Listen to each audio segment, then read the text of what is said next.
Kevin tenía 7 años y hemofilia. Su EPS le debía el medicamento hace 2 meses y murió esperando. Cecilia tenía 70, se desplomó en Cúcuta reclamando unos fármacos que nunca llegaron. Judy tenía 43, en Barranquilla esperó 15 días una autorización que jamás le llegó.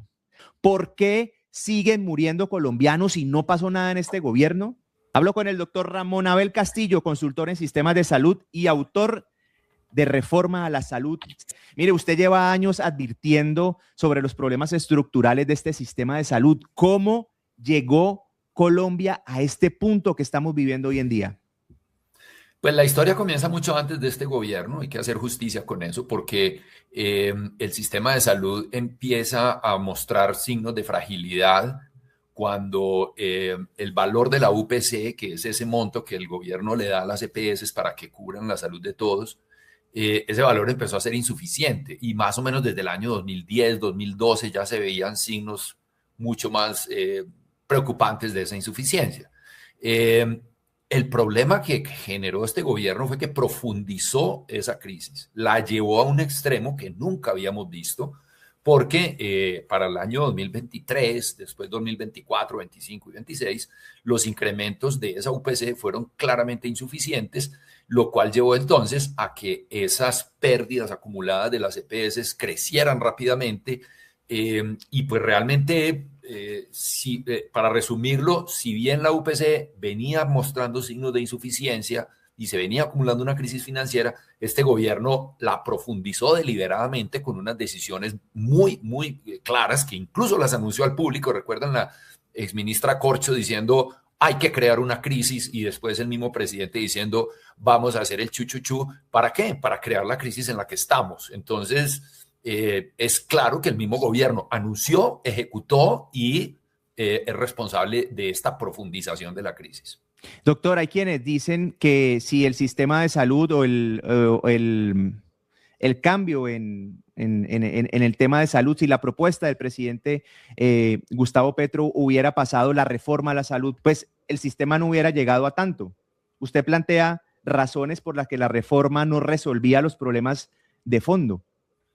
Así es, ¿no? Esa reforma del gobierno no iba a resolver nada, incluso iba a empeorar los problemas.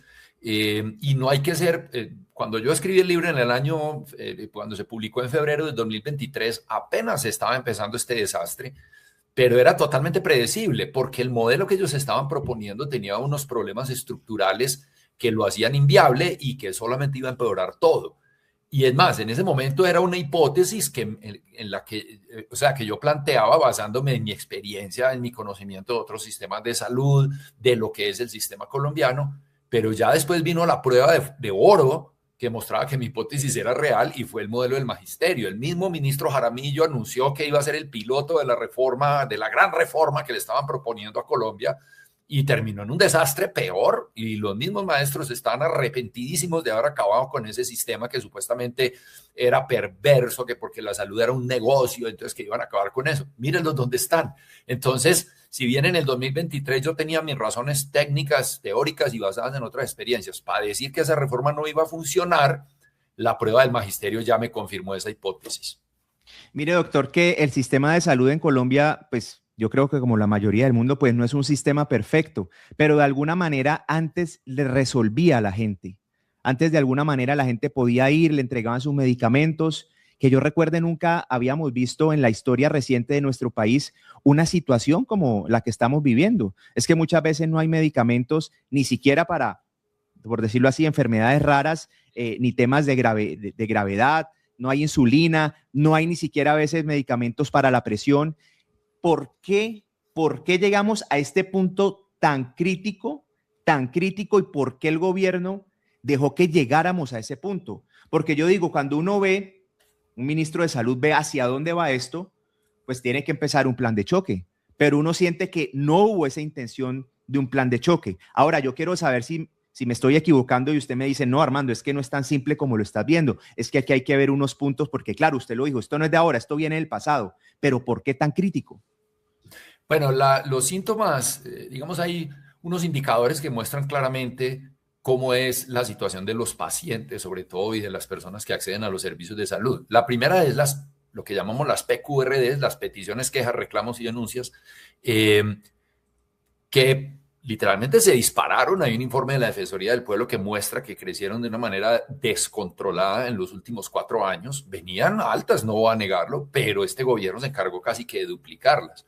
El otro indicador es el de las tutelas. ¿Qué proporción de la gente tiene que poner una tutela para acceder a los servicios?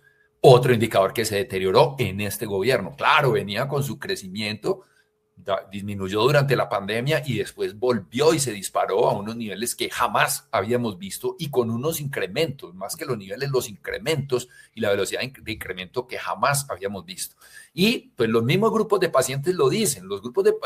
En este país hay una sociedad civil de pacientes súper bien organizada que no la teníamos hace 15 o 20 años, y estos grupos de pacientes han denunciado repetidamente que nunca antes habían visto una situación como esta. Sí había problemas de acceso, había tutelas, había desacatos, había todos esos problemas, pero nunca, dicen ellos, habíamos experimentado una situación como esta.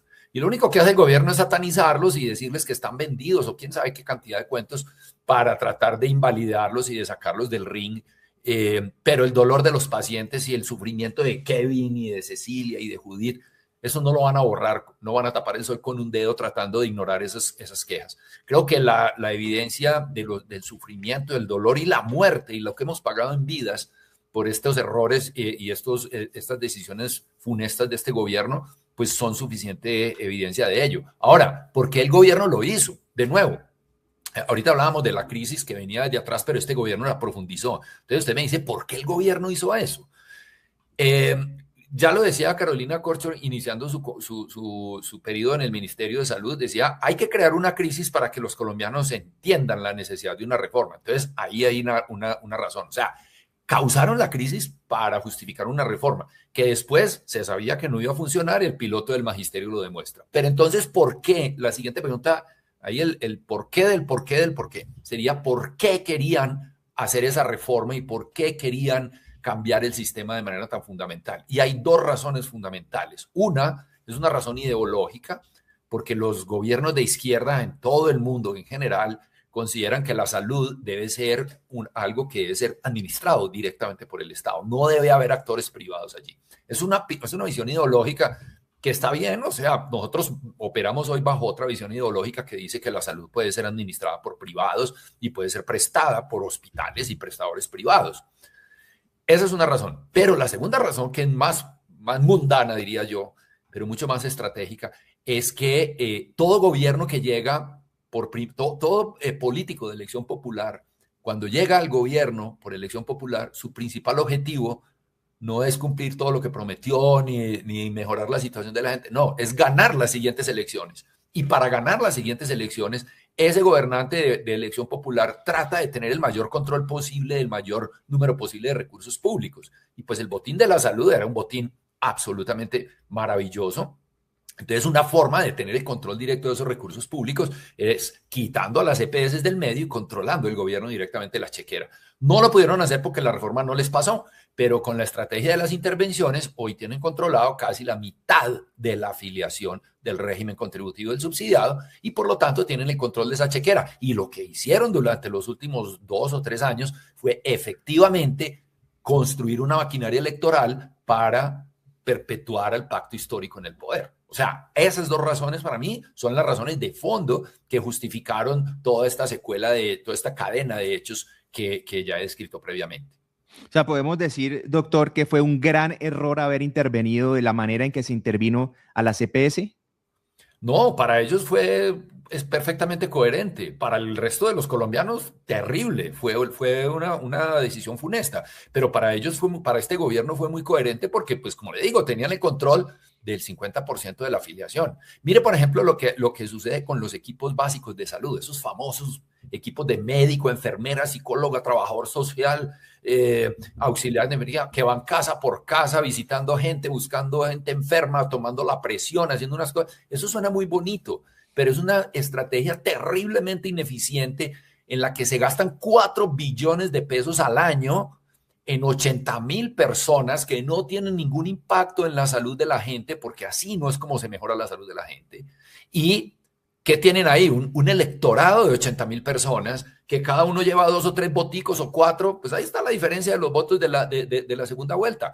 Entonces, fíjense que son maquinarias electorales. Y fuera de eso, todo lo que están gastando en hospitales públicos, en infraestructura y dotación para hospitales en municipios lejanos, muy bonita noticia para esos habitantes de esos municipios, y ojalá fuera realidad todo ese sueño que han creado, pero finalmente esos hospitales van a seguir estando vacíos porque los médicos y las enfermeras no se quieren ir a trabajar a esos sitios lejanos porque no hay no está de acuerdo con lo que estas personas quieren para su carrera. Entonces están generando una cantidad de gasto tan impresionante para crear y aceitar esa maquinaria electoral que pues obviamente para ellos, repito, es muy coherente con su plan estratégico electoral de perpetuarse en el poder. Ya vimos que no lo lograron, pero casi lo logran. Pero los que pagaron las consecuencias de esas funestas decisiones fueron principalmente los pacientes de hoy, pero todos somos pacientes, hoy o en el futuro. Quizás mañana que nos toque como pacientes, vamos a ver las consecuencias de esas decisiones tan terribles.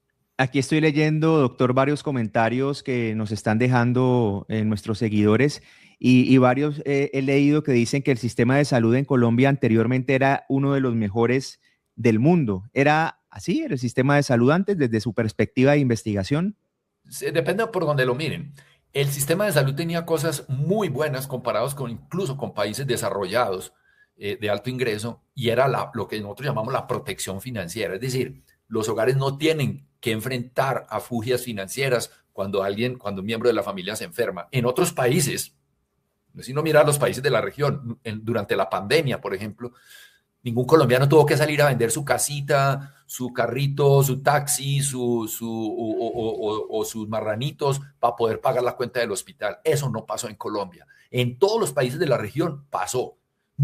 La pobreza que generó la pandemia por esos pacientes que se hospitalizaban en cuidado intensivo fue terrible. Colombia no tuvo eso. En ese sentido, el sistema de Colombia es excelente. Quizás, obviamente, los sistemas de países ricos tienen mucha mayor protección financiera, pero comparado con países de ingreso similar y con los países de la región de Latinoamérica, Colombia tiene un desempeño fantástico en ese sentido. Otro indicador